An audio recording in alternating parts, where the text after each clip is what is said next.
Baik, assalamualaikum warahmatullahi wabarakatuh. Selamat siang semuanya. Saya di sini ingin membuat video ulangan tengah semester untuk mata kuliah Bahasa Indonesia.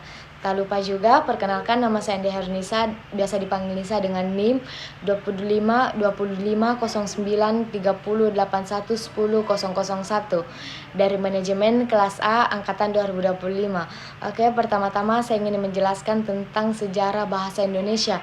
Sejarah bahasa Indonesia adalah catatan perjalanan panjang wilayah Nusantara, kepulauan yang sekarang menjadi Indonesia, dari masa prasejarah, munculnya kerajaan-kerajaan besar, masuknya pengaruh asing, masa penjajahan, perjuangan merebut kemerdekaan hingga menjadi negara Republik Indonesia modern sekarang.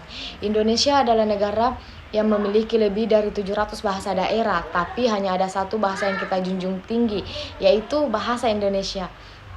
Asal bahasa Indonesia berasal dari bahasa Melayu, dialek Melayu Riau.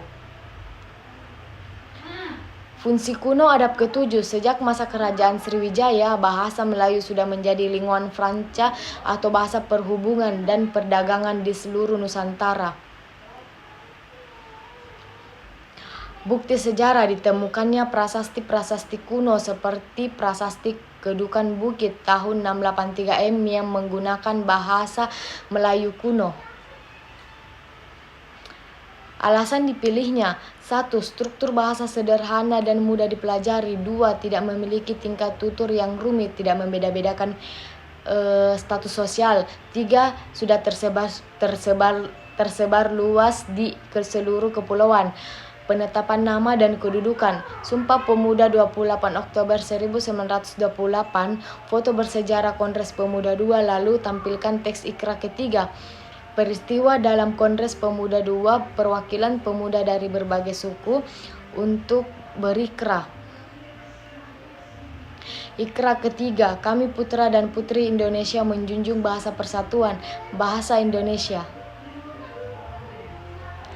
Ini adalah momen kelahiran sosiologi bahasa Indonesia. Bahasa Melayu secara resmi diangkat namanya menjadi Bahasa Indonesia sebagai identitas nasional yang terpisah dari penjajahan.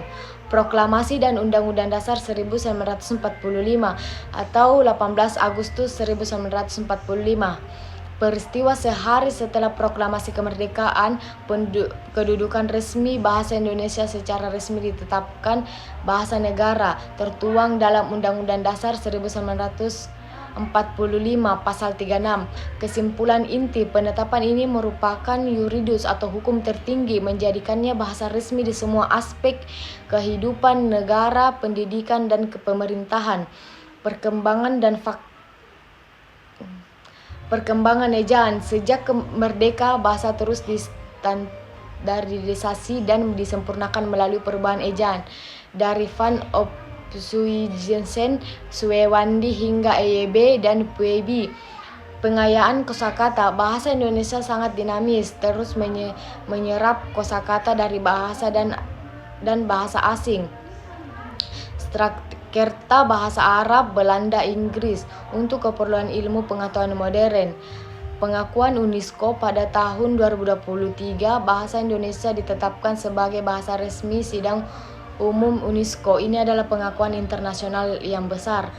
Bahasa internasional, bahasa Indonesia kini diajarkan dan dipelajari lebih dari 50 negara di dunia, menjadi salah satu bahasa terbesar di Asia Tenggara. Perkembangan setelah kemerdekaan. 1. Bahasa resmi negara 18 Agustus 1945. Sehari setelah proklamasi kemerdekaan, bahasa Indonesia secara yuridis konstitusional ditetapkan sebagai bahasa negara melalui Pasal 36 Undang-Undang Dasar 1945. 2. Perkembangan ejaan. Bahasa Indonesia terus mengalami perkembangan pembakuan, terutama pada sistem ejaan. Ejaan Van Opsuysen digunakan pada masa kolonial. Ejaan Suwendi, ejaan Republik 1945 ditetapkan untuk menyederhanakan ejaan Van Opsuysen. Ejaan yang disempurnakan EYB 1972 diresmikan melalui pemerintah.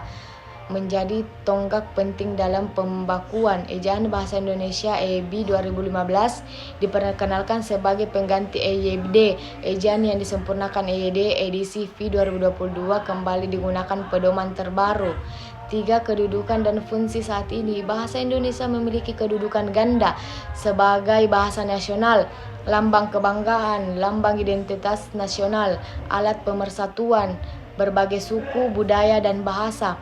Berbagai bahasa negara, bahasa resmi di lembaga pemerintah, pendidikan, ilmu pengetahuan, bahasa pengantar dalam pendidikan, alat perhubungan pada tingkat nasional. Singkatnya, bahasa Indonesia berakar dari bahasa Melayu yang sudah menjadi lingkungan Franca di Nusantara, diangkat sebagai persatuan melalui Sumpah Pemuda 1928 dan ditetapkan sebagai bahasa negara dalam Undang-Undang Dasar. Baik, itu saja yang dapat saya sampaikan dalam video ini. Lebih dan kurangnya mohon dimaafkan. Wabillahi taufiq. Wassalamualaikum warahmatullahi wabarakatuh. Terima kasih.